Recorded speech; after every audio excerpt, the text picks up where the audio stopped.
Hello and welcome to Medium Literate, the podcast where two longtime best friends try to sharpen our media literacy skills by talking about a new movie in theaters every week. Except for this week where we're actually doing something different. I'm Emily Faye, my co-host is Monica Scott, and this week we're doing a little mid-year roundup of movies that came out earlier this year that we didn't get to talk about or didn't talk about in depth. So we talk about some movies that we both saw, which, spoiler warning for 28 Years Later, The Bone Temple, and for Send Help. No spoilers for Nirvana, the band, the show, the movie. Then we go on to talk about some movies that we saw that the other one didn't see. And then we talk about some movies that we're looking forward to coming out later this year. So maybe you will want to watch some of these. Maybe you won't. As long as you watch us on YouTube, that is an option. If you are only listening to the audio, you can find us there at Medium Literate. So enjoy.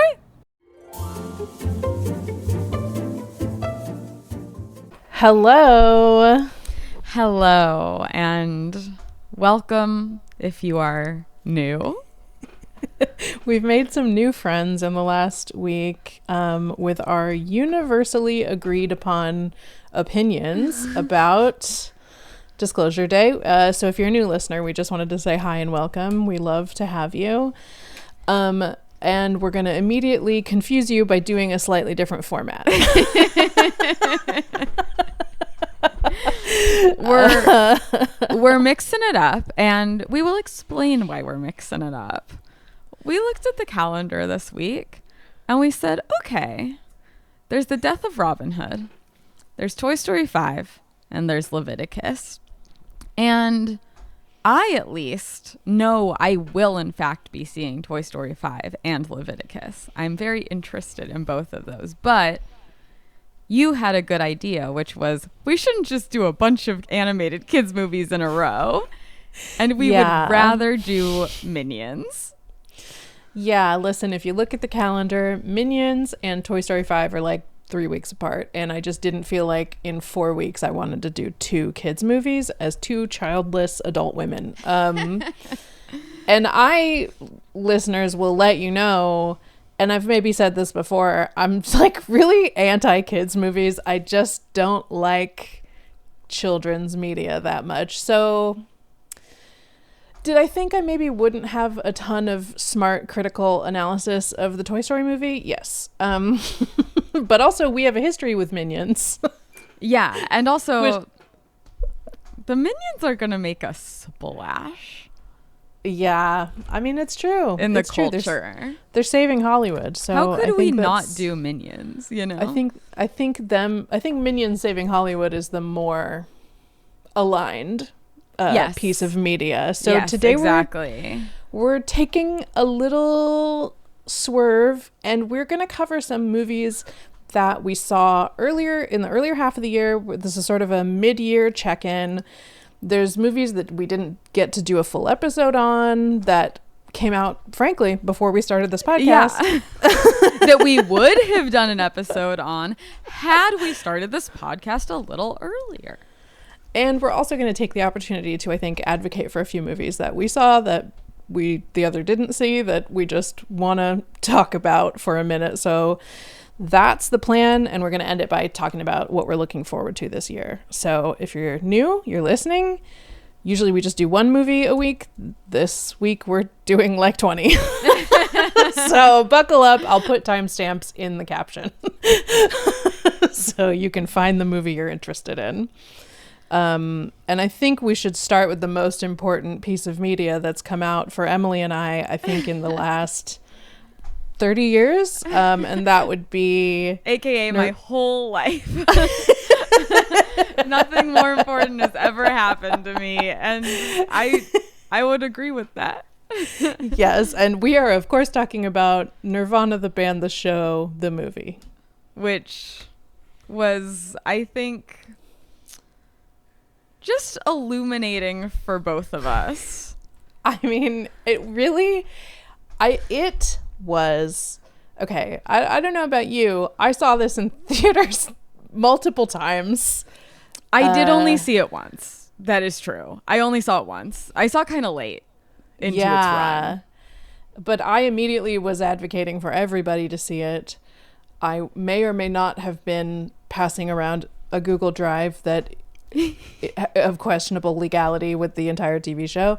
I was participating in the culture. Once I was in. And nothing has made me happier than Nirvana the band, the show, the movie in a really long time. And I really think it was like, I mean, I'm like beaming talking about it. It really had an impact on me. And I know that's so silly to say about such a silly movie. But no, it is funny on a level that very little on this planet is. Yeah, and it's like funny. It scratches a lot of itches at once. I mean, I'm like a Nathan Fielder enjoyer, right? Mm-hmm. And he's a lot meaner than Matt and Jay from Nirvana. But I like. So if you listen, okay, listeners, if you haven't seen it or you don't know what it is, it was a web series that became a TV show that became a movie. Matt Johnson is the director and main character, although he says Jay McCarroll, the other guy, is the main character. I just feel that that's simply not true. Jay, I love Jay, but Matt is really a compelling force on screen. And I think what it was for me, I don't know if this is how you felt about it, but I think you and I met in comedy, right? Mm-hmm. It's not like we don't know what's going on in comedy. You and I have both been in the world of comedy, professional comedy, for over a decade. Yeah. And yet I had never come across this. No, I had like once or twice, like, a guy I was seeing sort of like be like, have you seen this? And I was like, no. But then they didn't really, I don't know. I didn't really look into it on my own. Yeah. They never went as far as to show it to me. And so I knew nothing about it or them or any of it. Yeah. Which is kind of an incredible way to go into the movie and be seeing it on like the big screen in a packed theater, being like your first introduction to that situation is kind of so fun. It was so fun. Yeah. And I think this is the one time I'll be elegant about spoilers on this show. And listener, if you haven't seen it, I'm going to let you need to see it. And just don't learn anything more about the movie itself. But we're going to talk around that. The experience of seeing it in a theater was exhilarating. I mean, my audience, the first time I saw it, which was at an AMC, my AMCs are like always dead, except for weirdly, for some reason, He-Man was packed. And then no other movie. But there was like 10 people in my theater and we were like screaming, screaming at the jokes. We were laughing so hard. And part of the magic of it is like they shoot in the real world with real people, but it's never mean-spirited. It's not Sacha Baron Cohen or Nathan Fielder or even Jackass. It's like its own genre of that kind of thing. Yeah. And it's just that these experiences where you find something and then there's like a very deep lore and sort of well of other content around it that you can experience. Like, it was like I was immediately thrown into a fandom that I didn't know existed that was like right in my wheelhouse. Yeah, yeah. It's exhilarating. I forgot. Did you end up watching the web series? No, I didn't watch the web series, so I still have something to look forward to. I have watched all of the TV show. Something I'm really curious about is I hear that the web series is a lot meaner than the show, which is then a lot meaner than the movie. That would make sense because they were younger men. Yeah, true. And so it's just like, yeah, when you're a young man and like they're basically probably exactly my age, if not like maybe 1 or 2 years older. But so like all of their references, all of this stuff that they think is cool just like really meshes with me really well. I think that's a big part of it is like, it's like, oh, these are guys I would have known. Like, and it just...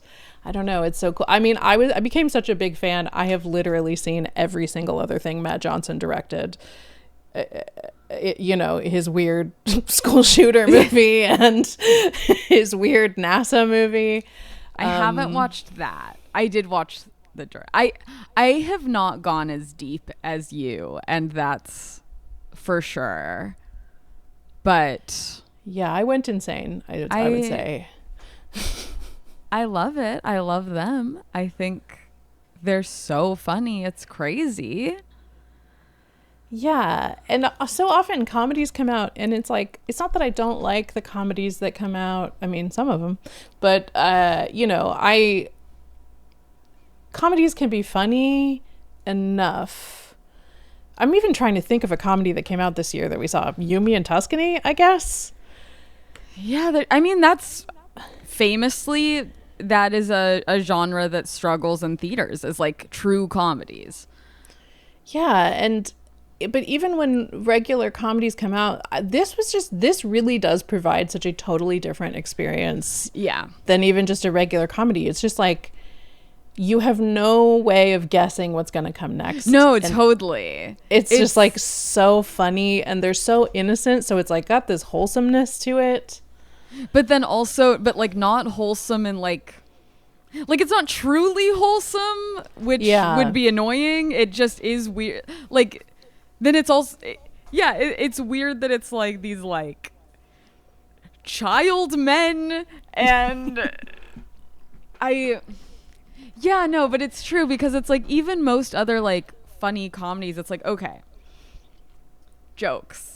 That joke was funny. But it's like these, it's almost like there's something different than even just like jokes. It's incredible. And it created a situation for the people who did see it.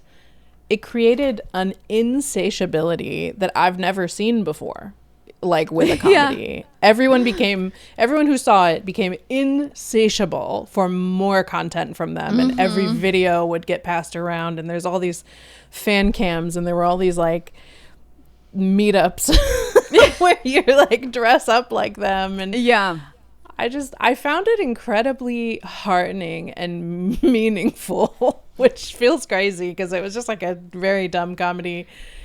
And we, both of our Twitters and stuff immediately just became like, you know, just kicked us over to like the horny for Matt Johnson side of the internet. Absolutely. Which is a thriving ecosystem over there. I mean, and why is he so jacked? It's so funny. It's so funny how he doesn't look like that in the movie because he's in a big jacket and a dumb hat. No, it's truly like in the movie because again, no other contacts for him. I was like, damn, this guy ugly as fuck. And then within a week, I was like, wow, no one's ever been hotter. No one's ever been hotter than this man and his pushed up pants and his headbands. It's so true. And also like interviews with him just really, I don't know. I had a true like crazy fandom experience of discovering him because I just feel like the way he thinks about what he makes and his attitudes about everything and even just the way he communicates ended up meaning a lot to me. So I've seen like hours of interviews with him and if I could find a new one, I'd watch it again. They just took Tony, his new movie that's coming out that we'll talk about later, but they took it to a film festival this week, I think, in Providence. Or maybe that's Providencetown. What is it called? Sorry, this doesn't matter. It's like the gay. Yeah, I think isn't that like Providence, Rhode Island? Maybe. P-town? That sounds right. Starts That's with a probably P, true for sure. It was the film festival there because they did a clam bake and it was like a whole thing. But there's more interviews with him coming out now because they're like, and I was like, oh, finally, finally, my boy is back. He's just so weird and so earnest, but also really mean sometimes. And it's just there's no one like him. There's no one like him except he's sort of every guy I sort of followed around like a puppy in the early 2010s. And yeah, it's just, I'm so grateful that I was not in community with him in my 20s because I would have ruined my own life following him around. He wouldn't have been interested at all. He would have been doing his own thing. And it's like so funny because it's like basically everyone online who is like so horny for him, there is an attitude of like, what the fuck? Why am I so horny for this guy? Like, have you seen that tweet that has now had many lives, but it is specifically about him that the original tweet was, where it's just something like, I would fuck that middle-aged toddler to death.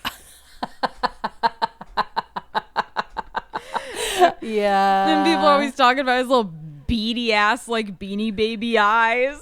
Like, because there's so many pictures where it's like him and Jay and it's just like two black dots. It's like scary. I don't know what it is. I mean, I don't know what it is I know what it is to me, but I don't know that is what it is to everyone else. But to me, it has a lot to do with, I mean, one is his big giant arms, but also I think that there is such an attractiveness to a creative man and then a man who can express himself verbally so well. And I really feel like that's all it is for me, is like, it's kind of hard to find that. That's just not a quality that's like encouraged in men. Yeah. He doesn't seem to have self-consciousness about anything. He's like very comfortable with himself and he expresses himself very clearly and with really interesting language, and he has a lot of creative perspectives on, I mean, listen, I didn't mean to turn this into like I mean, I knew this would happen, but I still feel shame about it.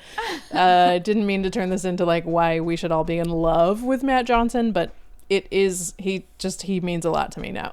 I mean, my take too, and I think it's, one of the really unfortunate things about being a woman who is attracted to men is that I think most straight women are attracted to men who are like funny and kind of weird, but it kind of feels like when you're like, I don't know, I just feel like you're married now, but I think you probably found this a lot as I found it, where it's like there's so many guys, it's always like a guy that you think like not everyone has a crush on, right? I think this is like a quintessential like experience where it's like, and then as you get older, you realize like, oh no, if there's any guy who has anything crush worthy about him, every girl has a crush on him.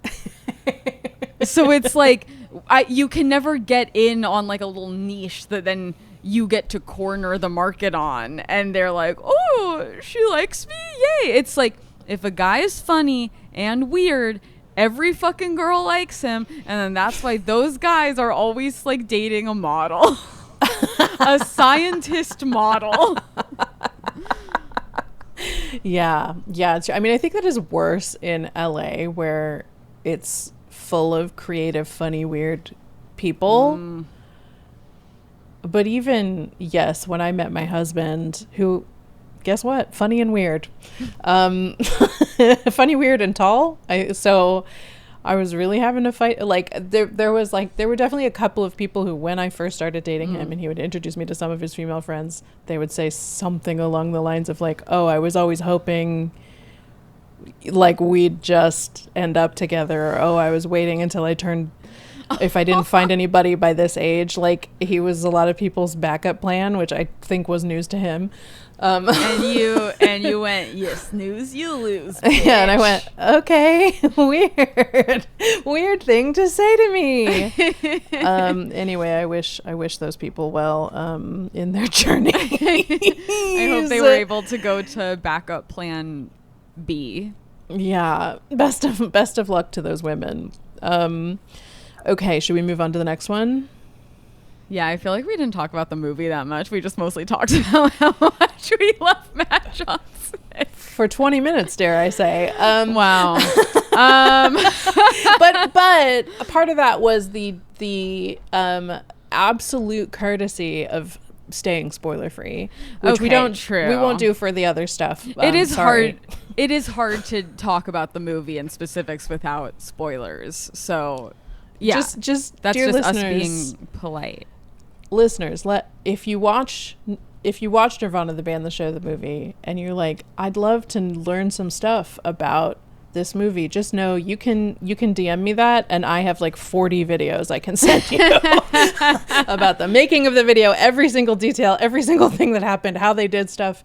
I have it all queued up because I did it for every friend that I convinced to see. I was like, oh great, here's a bunch of videos. Some of all the BTS stuff about like how they took advantage of certain, like how the plan just kept pivoting and changing, and the movie was really just like made in post. Yeah, incredible stuff. It's also, did you see that video from the other day where they were doing some sort of interview and Matt is like clutching onto Jay like a bird, and everyone on Twitter was just like, don't worry, no one's trying to take him from you, bro. And there's like a cut in the video where he's like clutching, and then there's like a very clear cut, and then he's just kind of like being normal, and it's like, what did they say to him? They're like, let go of him. You look insane. I do also just think it's sweet when men are friends. Oh yeah, no, we love when men are friends. And they've been friends for so long. I think it's, you can like track their friendship. And I like how he takes every opportunity to be like, well, I'm just the big uggo and Jay's the handsome guy. He's so handsome. And when I saw the movie, by the way, I was like distracted by how hot I thought Jay was. I was like, man, this guy looks good. and then I saw all the videos of Matt talking, and I was like, wait a minute. Yeah, it just sort of like shifts somehow from lust to love. Exactly.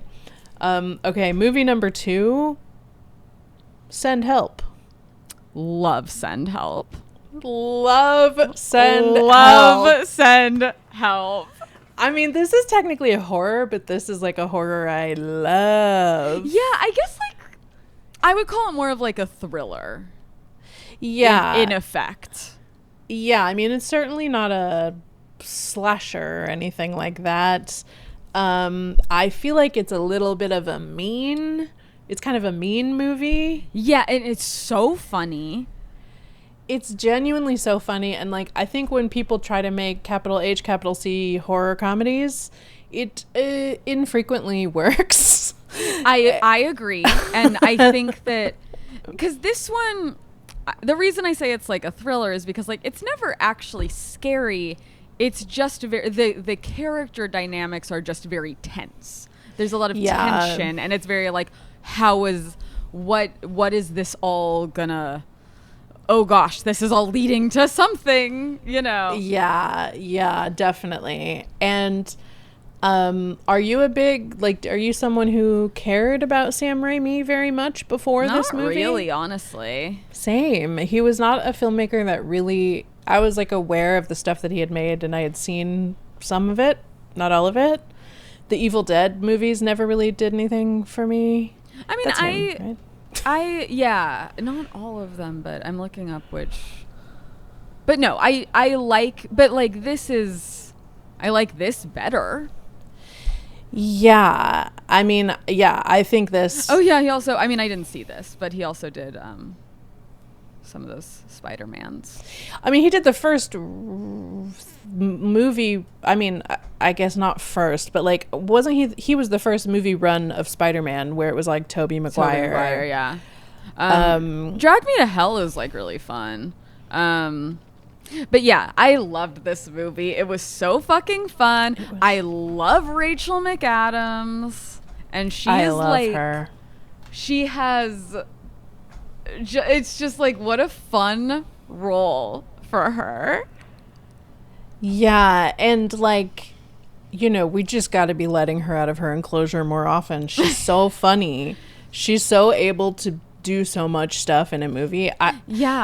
I think I knew that a lot of people kind of bumped on the like beginning chunk of the movie where she's like supposed to be like, they made her too gross, too dowdy, or they were trying to make her too gross, too dowdy, but it was like, come on. See, but I thought it worked. I thought so too, because it's like, the reason it didn't bother me is because it's like, no one ever said she was ugly. Like, it's like, no one was ever like, oh, this is an ugly character. It's just that, yeah, she was gross and off-putting. Like, she wasn't, and it's like, there are absolutely beautiful women who are just so off-putting and gross and don't know how to style themselves that they don't get, like, hot girl benefits. That is absolutely a real phenomenon. Like, the tuna, man. The tuna was tough. That was really tough. Really tough. I mean, I do feel like they cut to her shoes, and I was like, I don't know, I wear shoes like that. It's not that bad. It's not a crime to wear ugly shoes. Some people like it. But Dylan O'Brien was great. He was really good too. They had a great dynamic. It felt like, you know, I mean, they obviously, it was like a lot of tension between them and very like stressful, but it was one of those movies, like, do you ever get that feeling where it was like, this was fun to make? I think. Absolutely. Like, no, it seemed having like fun. There was one specific moment where right before it cuts away from her, or no, I think it's that she is like laughing in character and kind of turns it into kind of like an evil, mean laugh. But I swear there's like a couple seconds when the laugh starts that you can tell that like she just broke. Yeah. I love that. It's when she's like tricking him into thinking that she's castrating him, but it's the rat. Oh yeah. Yeah. I really have no complaints about this movie at all. I had such a good time watching it. My only complaint, which is not actually even a complaint, just an observation, the second she was like, don't go over there, I knew what was happening, just because Triangle of Sadness. I never saw Triangle of Sadness. Okay. So I didn't know, and I still haven't seen it. And I really thought something was over there, but I didn't guess what it was. I think I wouldn't have necessarily guessed if it weren't. There's like 3 very distinct acts in Triangle of Sadness, and the third one is that. Essentially, like, this movie is if you took the third act of Triangle of Sadness and then made it into its own feature-length film. Okay. That's funny. Interesting. Yeah, okay, I could see that. But, you know, if you haven't seen Triangle of Sadness... Oh, totally. And it's not like that. It totally works. It's not like this movie, like, hinges on the reveal. Like, it's just, like, the whole thing is a fucking blast. And then... one of the scariest plane crash scene, like, as it's happening... Really scary. And then upsetting stuff. I like that, like, it does do a thing where it's like, of course you're rooting for her the whole time, even though, like, she kind of fucking sucks, because it's like, yeah, he's an asshole. But then I like that it takes it to a point where it's like, oh no, she's just like evil. Like, she just killed like 2 innocent people. Yeah. when it takes a turn and she's just truly evil, I mean, it's just always what I've dreamed of for her. And then, I mean, in the end, her getting away with everything, like her getting to succeed, that really does my soul well. I mean, I'm not beating the cynical allegations from this past week with this take, but I really like when someone bad gets away with stuff. Yeah. I mean, just feels more realistic. Yeah. Also, like, I don't know. I just like everything was so fucking funny. Like when she's first just like in the waterfall, just like letting her hair and she's just like feeling her like tropical fantasy. She's like, I'm so beautiful. It's perfect. It's perfect.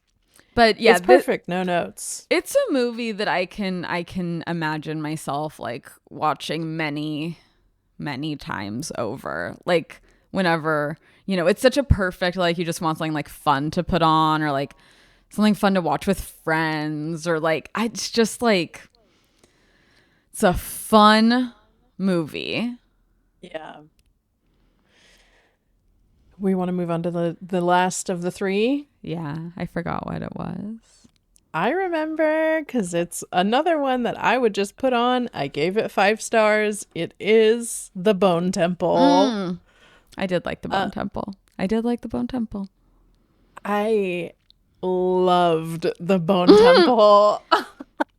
How did you like it in comparison with the first one? With 28 Years Later? Yes. I liked it more. A lot more. Okay, interesting. I liked 28 Years Later. It was decent. I think I liked all the characters in the Bone Temple a lot more. I should have the name handy. Forgive me, listeners. What was the name of Jimmy something? Jimmy Seville. But that's the real life bad guy, right? Don't these Jimmys not have last names? Crystal. Sir Jimmy Crystal. The Scottish accent Jock O'Connell is doing, the outfit. Like, I get that the outfit and that the styling is supposed to look like Jimmy Seville, but who is, you know, truly a monster. Which is I think a very interesting plot element. I just think everything about it was so interesting, and like, you know, something that I just like crave in a movie is that like all the various things are thought out, that this is a like completely thought out situation. And because Alex Garland wrote the movie, I felt very secure in the fact that in the idea that like this was going to be really well thought out. And it's not that 28 Years Later wasn't well thought out, but this just had characters I could really hook into. It's like it rode a fine line between like, you know, dark, interesting, brooding story, but also like cartoonish in a way that was like really, really fun to watch. And Ralph Fiennes hasn't been so electric since Conclave. I mean, not very long ago. And was that only a year ago? I don't care. He's just an electric man. He can't help himself. Yeah, you can just give him anything, and he is able to do this like human, like beautiful performance of in the most absurd. I mean, he's like covered in iodine. No, and he was like great in it. The situation he's in is so absurd, and it's just, you know, one of those things where like actors in the UK, the system is so different there, and they become so much better at a lot of stuff. They're not better than Americans. No one's better than anybody else. But the thing, it really does spit out some like very interesting performers. Yeah. That system there, and he is definitely one of them. I've thought about this movie every day since I saw it. I don't know what it is. I think it's just a mix of the way I thought Jimmy Crystal was cool, and I liked I think I like satanic characters. I think that's kind of like an interesting world to play in. And then I like that he's full of shit. Like, has to level with the with Ralph Fiennes' character, whose name I definitely know and remember. Starts with a K, right? Kelson, Dr. Kelson. Yeah, Dr. Kelson and Jimmy Crystal. Really, that is what made the movie for me. Spike, you know, good for him. I mean, I think it's interesting that in the second movie, like, it's not about Spike and like he's there. Yeah, but I think that's also because 28 Years and 28 Years Bone Temple are like two very different genres. They're even shot so differently. Like, really? So I think like I do prefer 28 Years Later a little bit more, just because, but then I think that might just be like on an emotional level. I do think it made me feel more. But Bone Temple I was extremely compelled the whole time. I really liked it. I think the Jimmies are super interesting. I did love being with Dr. Kelson more. I loved his whole thing with the alpha. I think the first one is just more sort of like, it's a little like more meditative on like life and what it means. And it is also like, this child's relationship with like his parents, which usually isn't a thing that like gets to me that much. But I know, I'm feeling surprised that you're saying I think it might be because I love Jodie Comer so much. Yeah, and her performance in 28 Years Later was really good. Yeah, I love her. And I don't know, it just, the whole movie, like, it looked so beautiful. I don't know. I think I just thought it was maybe a more beautiful movie. Do you think it's because it's shot on iPhones? Yeah, it must be that. Everything about it's just, whereas like this one, it's a different genre, which I think is cool. I like the idea of the trilogy being three different like sort of takes. I like the idea of the different directors. And it had some stuff in it that was very beautiful, like with when he's with his best friend, the zombie, and they're hanging out, and I mean, it's incredible when he does his little performance. I mean, obviously that's a highlight of my life. Absolutely, just next level. What a dream to watch that performance. I really loved. It's funny because I found the Bone Temple to be quite meditative. Now I will say it was like gorier and grosser to me in some ways. I mean, I don't think any of these movies escape goriness, really. But you know, the Jimmies are doing violence in such a different way. I think I kind of found it interesting. One is that I love a dystopia, and I love a zombie situation. See, I'm not that usually into zombies. It all really depends on the world around the zombies for me. Yeah, I think I find it to be like, of all the kind of monster type stories, which I don't know if this counts as like a monster story, but like I find it to be the most haunting setting for a monster story. And so, and I think that is what meant the most to me, was that the Bone Temple was kind of a swing at a different type of story. And it was like quite a hopeful one, because in the end he does figure out how to cure them. Yeah. And so like it is possible. It like injects the possibility that something like that could happen. Was he the only one that was going to ever know how to do that? Maybe. But I mean, I guess it's like we also don't really know anything about the world outside of this, or I mean, not the world. We know that it is I think it's very interesting in the 28 franchise that like we know that the rest of the world is normal. That is really, really maybe one of my favorite details is that it's just the UK that the world was like, sorry. I like that in the first 28 years, I like that like soldier gets dropped in there who is from like the outside.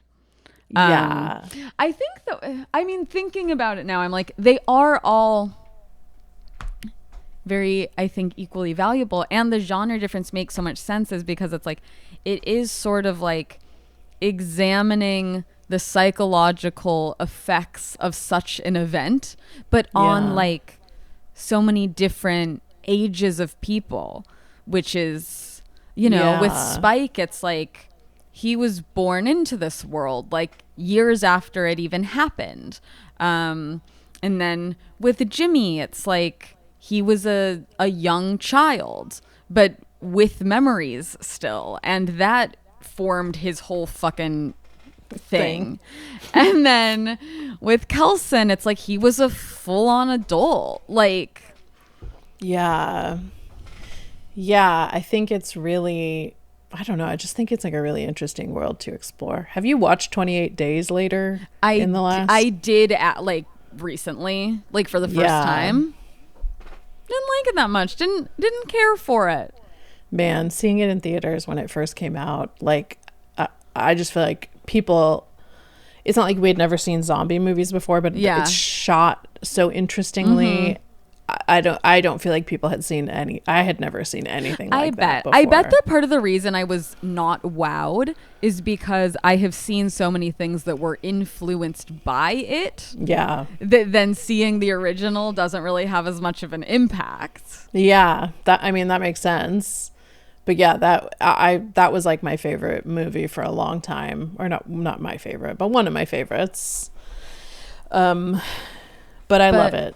I mean, I do like how it is a very good sort of like, dystopian disaster movie, like in the sense of it's like addressing the fact that it's like, no one's going to help you because it's like they think they're being helped and it's just like, oh no, we just promised them we would get them like women to rape. And it's less than a fucking month since like, the day. And it's just like, that is something that's so scary about zombie stuff is the truly on your own, and the world, like a Godzilla, it's like, okay, well, if Godzilla is if you get his ass, things can kind of go back to normal. Like it's But the thing with zombie stuff, or any disease movie really, is like there is no normal. There is no back to normal. It doesn't exist. Like there's no one's ass to get. Yeah, and it's just like, it's really scary. I mean, it's just scary that it could just, something like that could wipe out so much, and just the world has changed forever. And you have to live side by side with like the ghost of what people used to be, because they're milling around and they want to hurt you. And I just, it's like a type of storytelling I really, really love. I, famously am like obsessive about The Last of Us, which doesn't really speak to me on any level. I didn't even watch most of the second season because I was just like, I'm not into this. Everyone was really normal about it, so don't worry about that. But I think that also with a lot of like post-apocalyptic stuff, we're very used to seeing it in like dead cities, a lot of gray, a lot of metal, a lot of steel. I love that the 28 years are like, it's just this like beautiful lush green landscape. Yeah, and it's like old castles and stuff. You know, it's like old stone structures, and country homes and stuff like that. I think that's really cool. I want to go to the Bone Temple so bad.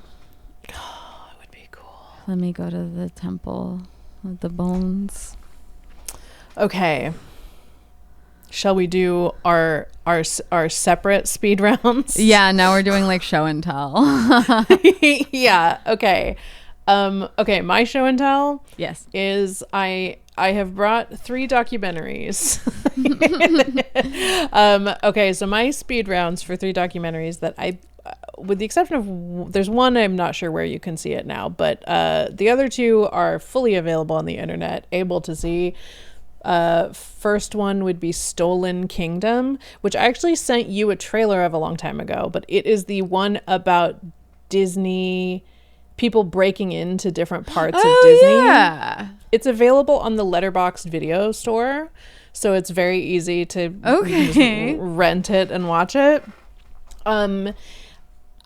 So, I mean, a thing about me, I'm not a Disney person necessarily. I don't know if you all remember my rant about how I don't like children's media earlier, but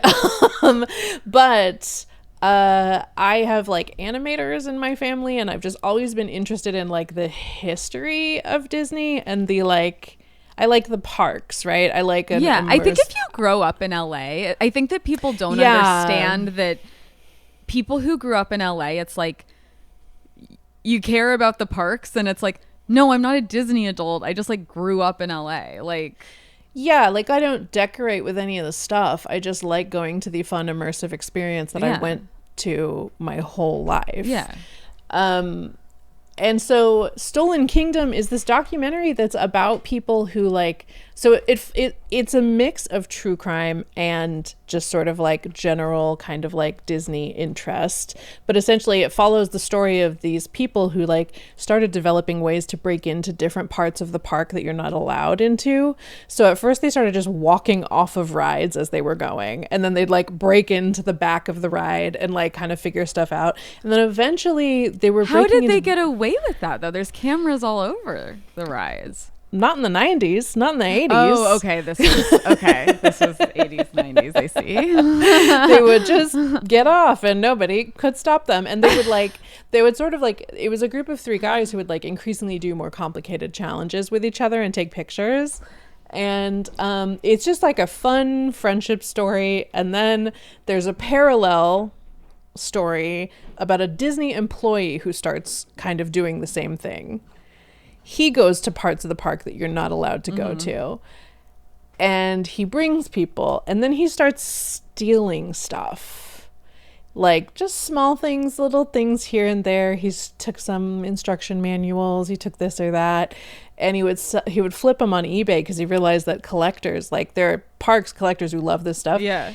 And eventually a full animatronic goes missing. And he insists it's not him, and they never found it on him. What I don't was think the animatronic? Do you remember? It wasn't like a known character. It was like one of those. It was in the Florida parks, so just they a have whole a lot country bear. Yeah, it was like a little like chipmunk with a hat and like a little jacket on, and he like is supposed to teach you about something. Buzzy, I think was his name or something. But anyway, the whole animatronic goes missing, and it's like this massive manhunt for who took it and where it is. And through telling this story, they tell the story of the Disney park black market. And like they talk to a bunch of like collectors and a bunch of people who have done black market stuff with Disney. And it's if you are at all interested in like, you know, more dark Disney stuff, like then I think you'd like that. Like if you're Banksy much. yeah, exactly. If you like Defunct Land, which is one of my favorite YouTube channels of all time, you will enjoy that movie. So Stolen Kingdom is the name of that one. My next movie is incredibly popular a documentary called Lorne about Lorne Michaels. And I saw it in theaters, and I'm just here to advocate for it if you are a person who is interested in like show business stories, because I found this incredibly moving. And I think it's just because I find it really interesting when someone's created something that like affected culture for so long. And what I find really interesting about Lorne's story, and they cover a lot in this, is like at a certain point, what he is actually really skilled at is managing up. So like, yes, he's managing the staff. He's whatever. He's doing that stuff. But what he's actually doing more of is like he has survived so many executive firings and like complete changes of the board and like total changes of all the people who run the network.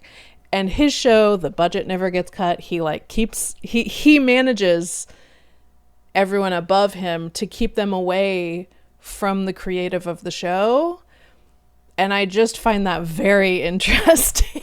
Do they get into what he does? A little bit. I mean, they cover like some of the different executives that came in and like what his relationship was to them and what they were trying to take from him and how he handled it. And outside of that, they also just cover like what a weird little freak this man is. You know, he eats at 2 restaurants ever. There's just 2 restaurants he goes to. He goes to work at like 11 p.m. every day, and he has shaped the entire ecosystem of the show around the fact that he likes to be up all night, and that's it. And it's just, there's stuff. I had this perception of him before I saw the movie as like, and we've had friends that have done, like went on to do SNL. And so, but I don't ever talk to those people about the experience.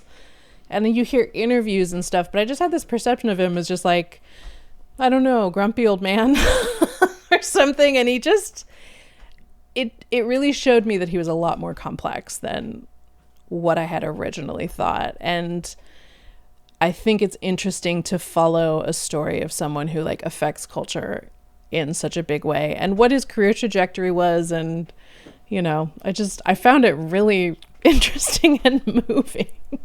I remember you texting me after you saw it, and I was like, what the hell? You loved Lorne?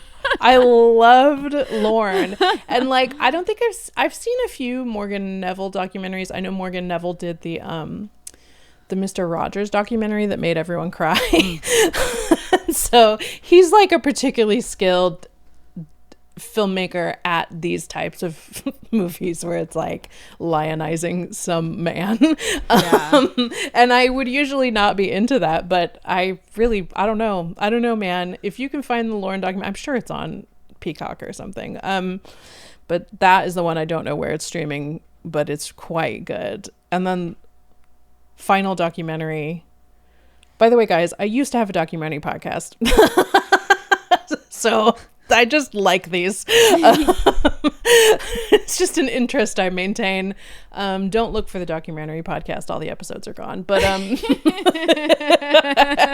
couldn't remember if we said anything weird like 10 years ago. So, but Smart.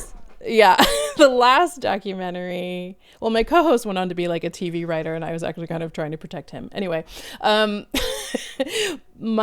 last documentary, guess what, baby? You can find this one on YouTube. Oh my God. The People's Platform. The People's Platform. We love it there. We're there right now.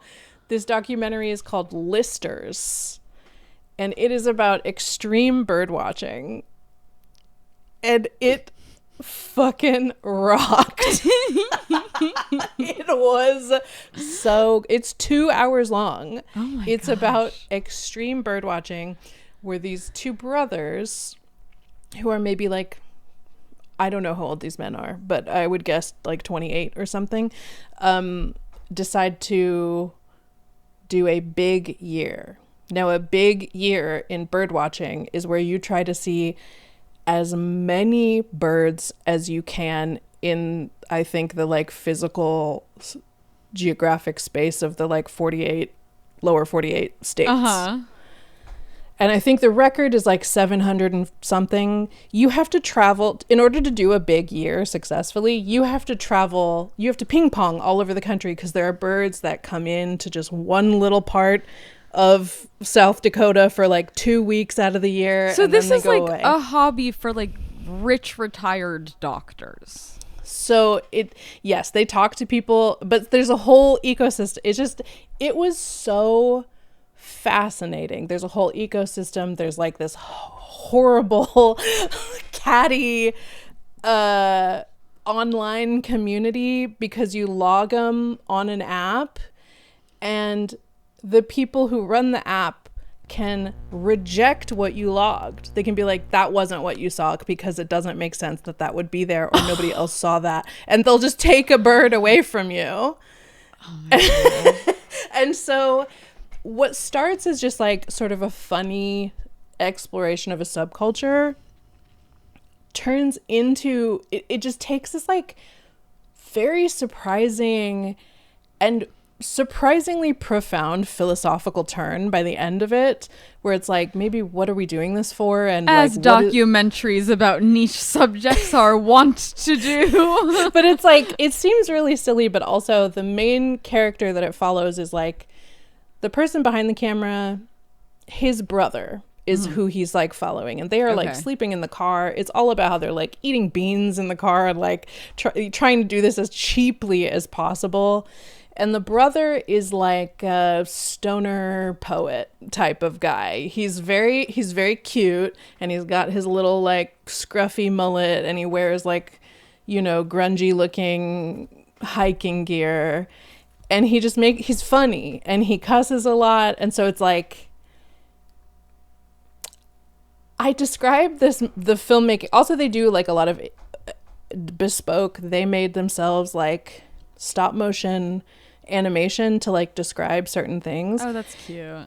And the guy behind the camera is a professional wildlife photographer. So there's like, it's a mix between like dirtbag Wes Anderson and National Geographic. And because it was just released on YouTube, it can't win any awards. You can't even log it on Letterboxd. But it is genuinely one of the best documentaries I've seen in like years. It's so fun. Everyone I've convinced to see it, which is only 3 people, because most people are like, no. No, I'm not watching the Birdwatching movie. But everyone I've convinced to see it is like, that movie ruled.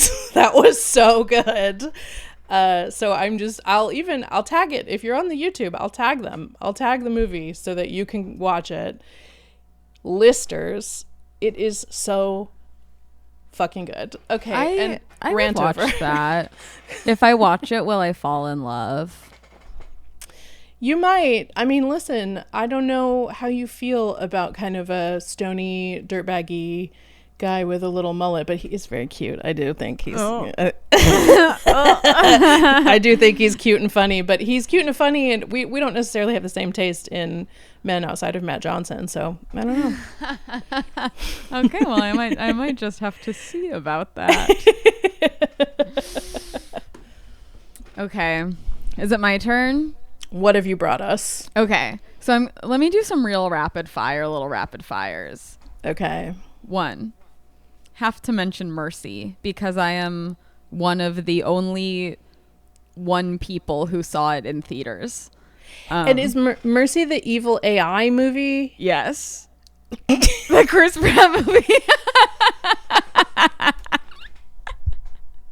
Isn't it bad? It's so bad. I just wanted to mention it because everyone else I've ever talked to about it, because people are watching it because it went on Amazon. It went on because it's made by Amazon real fast. And so people watched it, but then they're like, I'm like, yeah, I saw it in Dolby, and I was the only person in there. And they're like, wait, you saw it in the theater? Yeah. Deeply evil movie. Yeah, it's like pro AI, right? Like by the end, it's like, and AIs are good. I mostly wanted to bring it up because there is one line in the end where Chris Pratt goes, well, I guess what we've learned here today is that both people and AI aren't perfect, but we can all learn from our mistakes. So, okay. Thanks, Chris. So AI is people. That's what that movie is trying to convince you of. Let's see. How to Make a Killing. Fun. Too long.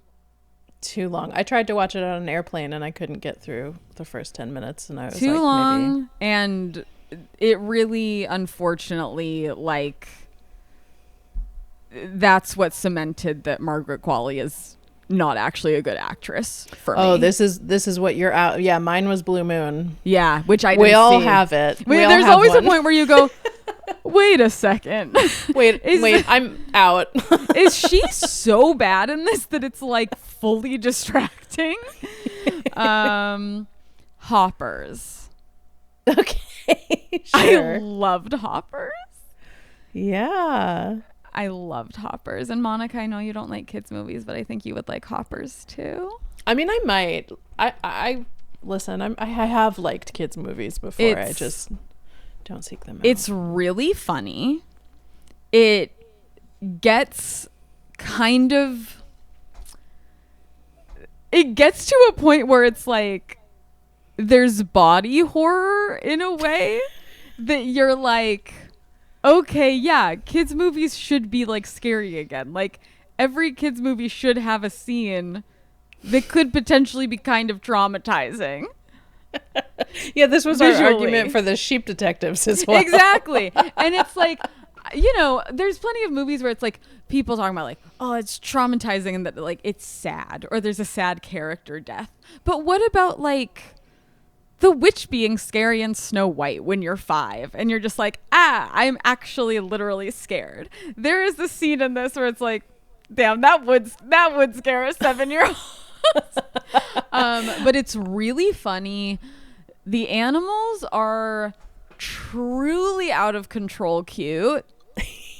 When they switch the POV to the people POV, so they just look like animals instead of like, because they change their eyes depending on like whether you're like in the animal world and you can understand them versus like people seeing them, where then they have the little beady, they have Matt Johnson eyes.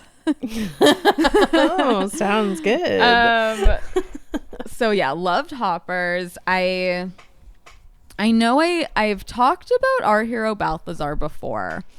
I'm actually not sure if it's on streaming yet, but I almost feel like if it's not, then like when it gets on streaming, it's gonna have like a whole second life, just because like it's really good, and it really is like one of those movies that, and it is funny too in its way. It's one of those movies that is so sort of, it somehow nails the type of person so much that it is almost like, it's like uncomfortable, where it really is like illuminating a part of America that is a very large swath of the American populace that it would be easier for us to all pretend doesn't exist. Yeah. Because it's a real bummer to remember that it exists. Because it's like, it is this kid who is like early 20s and he fucking sucks. Like he does fucking suck, but also he's been dealt a horrible hand since like the day he was born, and you're like, it's not an excuse for it, but it's also like that's what led to him sucking. And it's just and he has no emotional regulation, but it's because of it's just a thing where it's like when it presents you with a real phenomenon, and the reason that's uncomfortable is because there's not a solution to it. Yeah. Like, yeah, I'm dying to see that one. Yeah, and it's, he's so poor and like just so sort of like desperate, and then there's a whole aspect of it that's like alpha male MLM culture. Yeah. I just think it's so interesting and like so good, and I just think everyone should see it. I wonder if it'll have an awards run. I don't know how it could when like truly it barely played anywhere. Like I just don't think anyone saw it. Like yeah, it would have to be like a thing where it gets released and then becomes like a massive like sleeper hit, and then like, oh cool, it was technically released in theater, so it's eligible. But yeah, I just thought it was so good.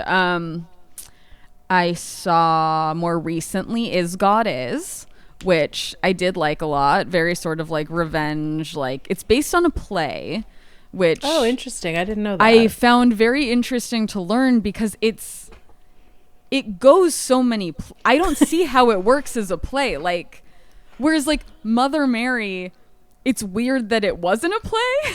Yeah. Because it's staged like a play. With Is God Is, I'm like, I don't understand how this works on stage because there are simply so many locations. And but I liked it. I'm a Sterling K. Brown head, and he is like evil in it when he finally shows up. And he never gets to be evil. I know. It's like he's always like the like good solid dad that everyone can like depend on. Yeah. And he's like evil in it. And I really liked it. There was like this element of it that I haven't seen anyone really talk about. So I don't know if this was just like my incorrect takeaway, but there's something very like it's totally modern, but there's something about it that feels very sort of like mythological in the sense that there's a lot of like fate, and there's a lot with like twins and all these things that are sort of things that you would see a lot in like lore almost. Yeah. Like, yeah. But then it's these modern characters, modern setting, but it's like, yeah, because it's these two girls who like were burned in a fire when they were, which also just fire, you know, as a concept. Yeah. But like they have always thought that their mom died in that fire, and then they're adults now, and she calls them to her like bedside. They didn't even know she was alive, so they don't know her. They don't remember her or anything. And then she gives them this like task that they must go forth and do. It's a little Odyssey-ish in that they have to go from like, in order to find their dad, who's the one who started the fire that burned them all. They have to go from like, they have to like find this person. Like, yeah, it's more obviously like Kill Bill, but there is something a little bit like, I don't know, it feels a little bit like ancient mythology journey That's vibes. Cool. So yeah, I thought that was cool. Much earlier this year, I think this can be my last one. Pretty small movie called The Plague. Joel Edgerton is in it though. That came out really early this year. I really liked it. It's a little bit of body horror, but it's one of those sort of classic, like you're really not sure if it's like a real phenomenon or just like kids being assholes. Yeah. And you kind of never really know. But it's basically like there's this kid who starts this like he comes in on like week 2 or something of this like sleepaway water polo summer camp, and there's like one boy and who's like ostracized, and everyone says that he has like the plague, or maybe they call it, do they call it the plague or do they call it something else? But it's like essentially like a weird big rash on his back that also they're like, it makes him weird, and it's like if you touch him you get it, you know. And so everyone totally ostracizes this kid, and this new boy is like he's like a sweet boy, he's a nice boy, but also it's like they're like 13-year-old boys. He doesn't want to be a pariah, but he also is struggling to like, he kind like, he wants to be nice to this kid, but then there's one really, really mean boy who kind of is the ringleader. And I think that tapped into a very real thing of like, when you're a kid, there's always a kid who's just kind of like gross and weird. Yeah. And everyone just kind of like pulls away from that kid. Yeah. And sometimes, there'll be rumors that start about that kid, and it's cruel. Of course it's cruel, but I think it's a very universal thing that happens amongst children.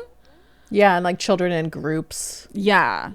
And I just honestly, like, I think very few people, if everyone's being really honest with themselves, it's like, I think most of us were not the ringleaders, the ones who were like, everyone ostracized that kid. But it's like, everyone can think of a kid in their elementary school or middle school who was just like kind of weird and gross.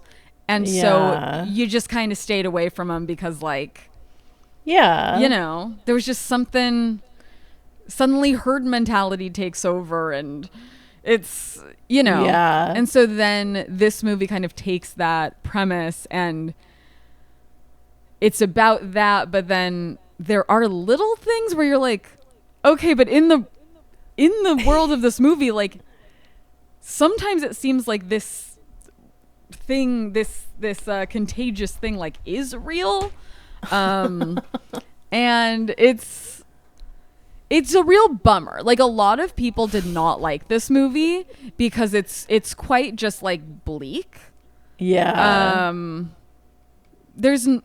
It's not like fun. There's nothing. It's cool. But I don't know. It's about such a specific. I liked it. I thought it was really good. I mean, I like bleak stuff. Yeah. So I'm certainly fine with bleak stuff.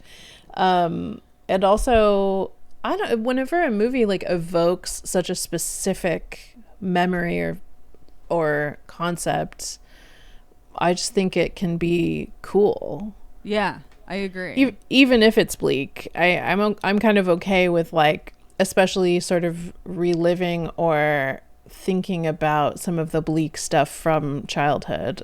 Yeah, and especially surprise stuff like this where it's like, it's just like the mundane stuff. Yeah. It's interesting to be able to sort of capture that in a sort of horror movie. Mm-hmm. I really liked it. So that's my list. Okay, incredible. We're already at an hour and 10 minutes, but do you want to speed run some stuff we're looking forward to in the next few months? Yeah. Well, listen, my first one is that they're doing an Ocean's 11 re-release for the 25th anniversary. Ocean's 11 forever in my top 4, my Letterboxd top 4. That's one of my favorite all-time movies. Wow. I've seen it more than any other movie easily. And my friend Catherine, whenever I used to hire her sometimes for like graphic design stuff, just for general like shapes of what something should, like I was like, oh, can you make me some templates? I would hire her to do that sometimes for a social media job. And she puts as the like text where I need to replace it, she would put Ocean's 11 quotes. That's funny.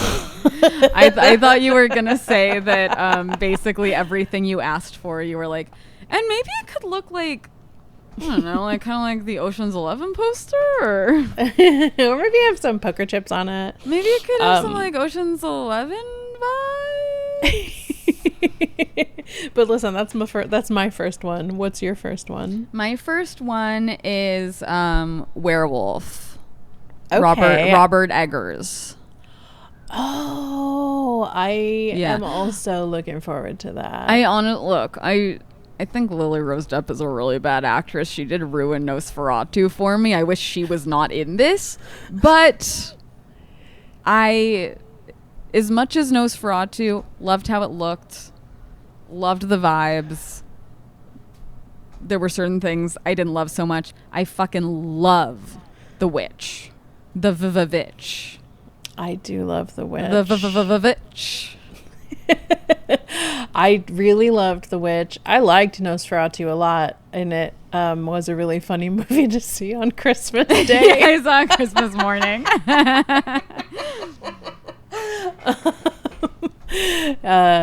So yeah, that's a good one. I'm looking forward to that too. I have this on my list, but I've actually seen it already, but it's The Invite. It's so fucking funny. I'm excited. I'm excited to see it. I really, really, really love The Invite, and I think we were maybe all too hard on Olivia Wilde, and I'm back on board. Oh, well, I have an Olivia Wilde movie here. Is it the other one? Yes. What's it called? I Want Your Sex. Yes. It's Greg Araki, which I just the other night, I wish I had seen it before our Disclosure Day discussion, but I watched it post Disclosure Day because it seemed like there were some parallels. I watched finally Mysterious Skin, which talk about fucking bleak, dude. But it is really good. But I have grown quite fond of Cooper Hoffman. Oh yeah, he is a very because he was in The Long Walk or the big walk. The Long Walk, Monica. Yes, okay. Yeah, I mean I'm looking forward to I Want Your Sex too. I've heard everyone is very sexy in it. And I believe that, including Cooper and Olivia. I think he's just a little ball of charisma. I love that kid. I'm very excited about him as an actor. Yeah, I like all those like Nepo sons that are kind of floating around right now. I also like Lewis Pullman. I like Lewis Pullman too. But I like Cooper Hoffman better. Like Lewis Pullman, I do think we could live without as a culture. Like he's fine, but like I don't think he's like special. But it's a stronger opinion than I expected. Hey, maybe it's because back when he wasn't that famous, he didn't match with me on Hinge. Okay, personal beef. This is a personal beef. I see now. He's dating Kaya Gerber. Oh, and guess what, Louis? You could have had me, Emily. Okay, I see. Well, we're all mad at him now about that. Okay, yes. You said the invite. Okay, you said the invite. Oh, yes. You said I Want Your Sex. Yes. Okay, Tony. I think we're both excited for Tony for my aforementioned reasons. That's the new Anthony Bourdain. If you didn't know about this, Tony is the new Anthony Bourdain biopic that Matt Johnson from Nirvana, the band, the show, the movie, is directing. And it doesn't really look like a Matt Johnson movie. It doesn't have that same wide lens frenetic energy thing going on, but I will support anything he does for the rest of his life. So I actually also don't care about Anthony Bourdain. No offense to the Bourdain heads out there. It's just same. It just I've liked him, everything I've seen about him, and I think it's sad that he died. But I don't have some psychic connection to him, so I will simply see the movie with no preconceived notion. But it feels like if it's Matt Johnson, it has to be like interesting. That's what I think as well. I mean, he made Blackberry interesting, so yeah. Which I saw Blackberry like back in the day, loved it. No context. I had no idea. Yeah. Also, he was to me very hot in Blackberry. Big puffy hair nerd. I registered him. He is just. Listen, I just had such an era of puffy haired nerds in my life, and he fit a type for me, and still does. Sorry to my husband. Not puffy haired nerd. No. Regular nerd. Sorry. Okay, let's see. These I don't really have anything to say on, so I'm just lumping them all together. Coyote versus Acme, because that, was never going to be seen by human eyes, by the public, but everyone said it was so good. So it's finally coming out. Excited for that. I am excited for Hunger Games: Sunrise on the Reaping, because I did read the book on my Kindle recently, because I like the Hunger Games world. I was at the exact right age where I was like obsessed with the Hunger Games, and I like the world. I think they're interesting. I'm not fighting you on this. And then no need to argue. I like the world too. I'm excited for Finding Emily, just because I think it's going to be some good serotonin hits to hear my name said that much. Yes, I think that's true. I think it'll just feel good to hear my name a bunch of times in an hour 45 minutes. Yeah, I think you're right. And it might be cute. It might be, but that's less of a concern. It's more about hearing my name, actually. It's more about hearing people go Emily, and then I get to go, oh, oh, me? Oh. That's me. Uh-oh, we're going insane. You have any more? Yeah, I have one more. Okay. I'm really excited for Victorian Psycho. I don't know if it has an exact release date yet, but it's Micah Monroe is in it. But I am excited because it's based on a book, and I really, really like the book. It's so fun. It's a nanny in the 1800s. It's first person POV. She comes in to work at this house as a governess. Classic first scene is like everyone's dead, and then it's like leading up to how everyone gets dead, how this happens. It's a sociopathic 1800s governess POV. I think I saw a trailer for that, and it looked great. It looked really fun. I hope the movie's fun, because I thought the book was so much fun. Oh man, yeah, that's a good one. Yeah, let's see. I'm excited for that. The ones I have left, I have a few left. The Dog Stars, which is the new Ridley Scott movie that comes out this summer. They're dumping it in August. I feel that is not a good sign. What's the premise?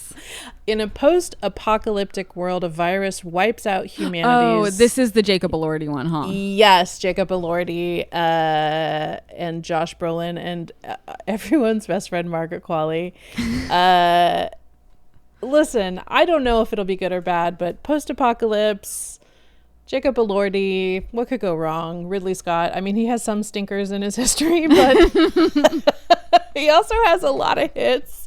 So I'm really excited about that. I don't know if this is I actually don't know anyone else's opinion on this, but I'm really looking forward to Digger.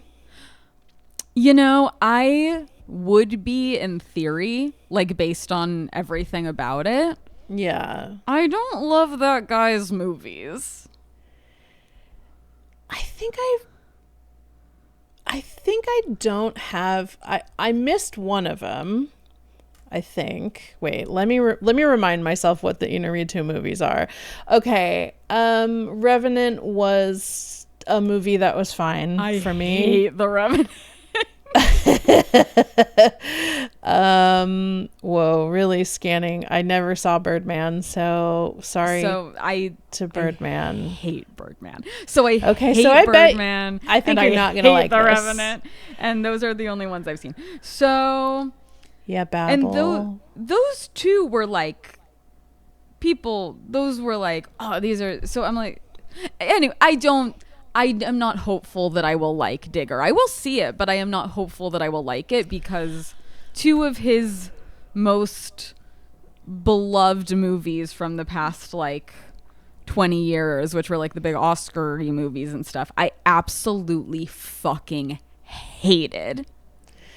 I hear that, and I get it, and I affirm you. But we will probably do it for the podcast. We'll probably do it for the podcast, and I think what I'm looking forward to is Tom Cruise doing something else. I am excited. That's why I'm like, it's so. How could you not be curious about that? Like, yeah, and it's just like he's so deep into how weird he is. He like really has been isolated on Scientology and IP Island for so long.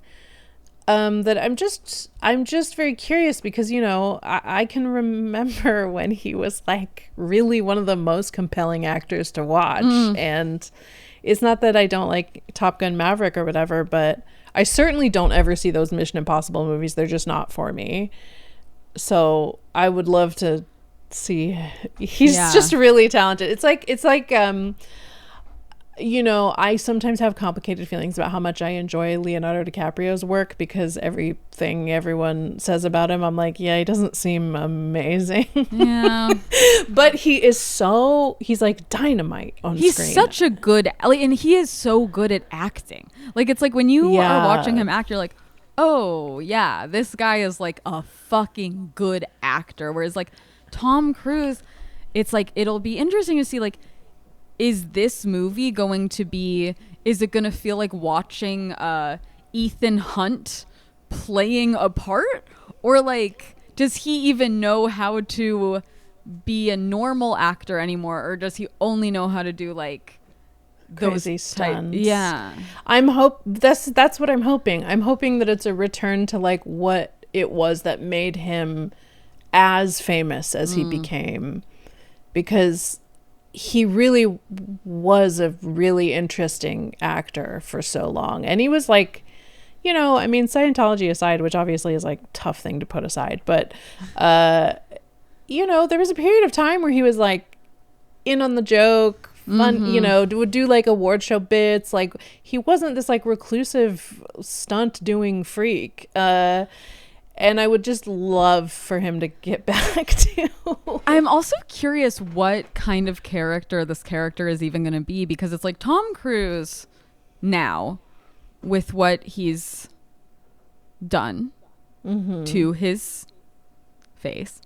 Yes. He does not look like any other like 60-year-old man who's ever been alive. But the trailer, do you see his face in the trailer? I don't remember, but he's like kind of, it feels like there's like a prosthetic like weight gain situation on him. I wouldn't be surprised if there's like prosthetic face stuff. Okay. I have no idea. I just know I'm looking forward to seeing anything new and interesting from him. Yeah. And Inarritu is like slightly less, I just don't have a preconceived idea. I'm willing to go into it open. Yeah. Okay, next, and I cannot believe I'm saying this. Verity? Okay, no. Looks fun. I think Verity could be fun.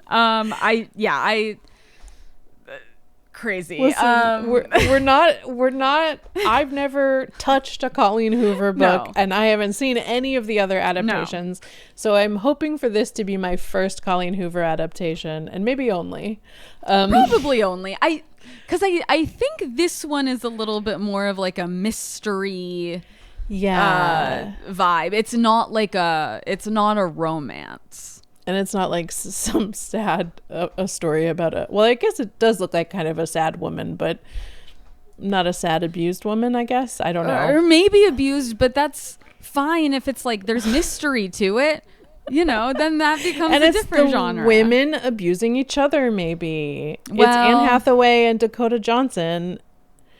Perhaps. And maybe there's something bad there. I don't know. I just Michael Showalter directing and the cast being Anne Hathaway, Dakota Johnson, and some man, I forget who. Yeah, it's like the man is the least interesting part to me. I'm just really looking forward to it. I think it could be fun. It could be a fun night at the movies. And that's what I hope for. Okay, I have two more. Wicker is a movie that was at Sundance that was quite popular at Sundance. And it is like a fable type story starring Olivia Colman and Alexander Skarsgård. That does. I had not heard of that, but that does sound really great. Here's the line. A fisherwoman lives on the fringes of a seaside village. She's unmarried, stinky, and constantly teased. One day, sick of her stuffy, narrow-minded neighbors, she orders a wicker husband for herself, who is played by Alexander Skarsgård. I can't wait. That sounds great. That sounds so fun. Alexander Skarsgård, I really love him. I love him. I was a True Blood head a long time ago, and I still love him to this day.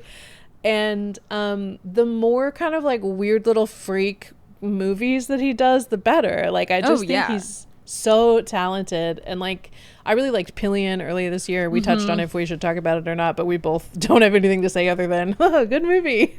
I was happy Pride to that movie. I was talking to someone about it the other day for some reason, and one thing I do have to say about it is I just think about that dinner scene a lot when he brings him home to meet his parents, and I'm like, yeah, if I was a woman who was like about to die and my like beloved son, who's kind of weird and shy, brought home like a weird man who's mean to him, I too would be so upset. Like, that would be really upsetting. She's not wrong.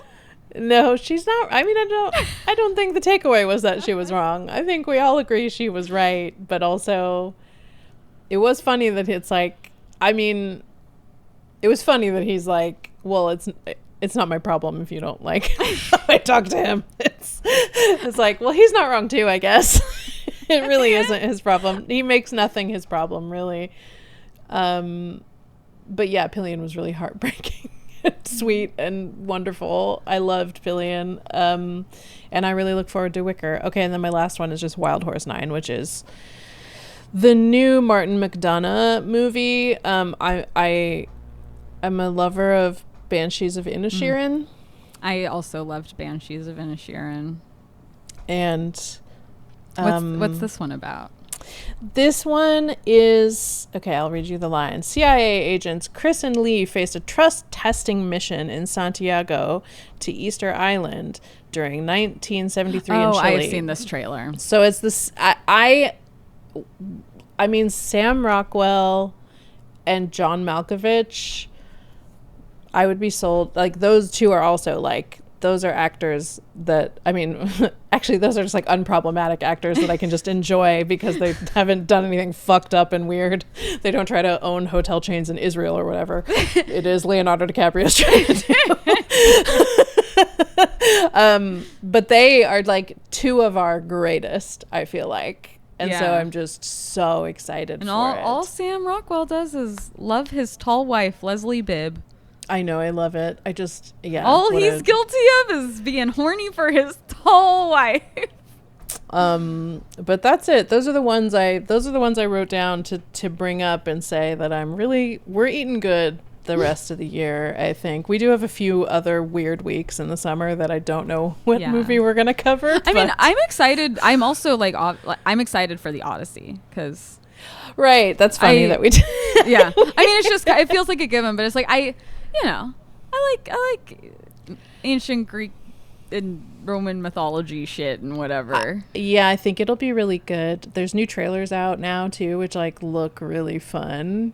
I can't wait. I've got my IMAX tickets. I'm ready to go. Yeah, same. And if we're being so real, I am excited about Minions and Monsters. I love those fucking little guys. I feel okay about Minions and Monsters. My feeling is that it's acceptable to me that I will be seeing it. So, I mean, I love how much I forget how popular they are and then they take over the city. I think that's a really fun time.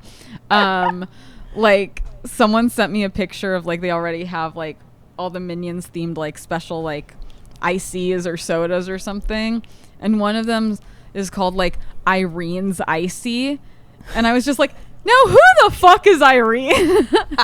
But it's like the minions have taken over so much already that we're expected to know the government name of that many-eyed orange monster. Apparently that's Irene.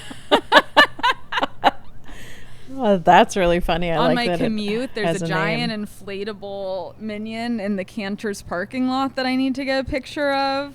Oh wow, I've seen the pictures of carnies. Yes, they take over the town. It's great. It's They're really funny. They're the mayors of Los Angeles. Yeah, they're our Mamdani. I see a lot of this stuff because I have a friend who works in who does like marketing at Universal, and so she's like working on this project, and it's like very fun to see her like little posts where she's like, oh, I planned the minions on carnies, and I'm like, wow, cool. I love it. Okay, well listen, thanks for listening to this, you guys. Next week is Supergirl, I believe. Probably. Maybe a little bit of Jackass if we manage to see it before we record. Oh yeah, I definitely. Jackass is really important to me. Yeah. I hate to say it, guys, but they mean a lot to me. Those. So there's a good chance it'll be Supergirl and Jackass. Yes. So a royal flush. they say 2 movies I'm sure we will both equally like. Okay, so that's it. Bye. Bye. Okay, that was it. We did it. We talked about every movie it was possible to talk about. So thank you so much for listening to that. If you'd like to follow us, interact with us anywhere, you can follow us on Instagram, TikTok, or Patreon, or YouTube. We're Medium Literate on all of those places. What else do I need to tell you? Next week we're doing Supergirl, which I think we said right in the end of this, so you just heard us say that. But we will do Supergirl with maybe a side of Jackass. If you enjoyed this episode, please, would you do me a little favor, and would you text this episode to a friend? Maybe it's someone that you think would really like a documentary about extreme bird watching. Anyone you can think of that might enjoy listening to 2 best friends talk. We're really angling to be your new comfort podcast. Okay, I think that's it. So thank you so much for listening and watching, and have a good day. We'll see you at the movies.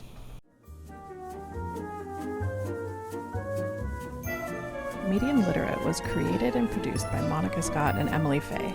Our theme music was composed by Christian Larson, and technical help is from Alex Luchin. Thank you so much for listening, and we will see you at the movies.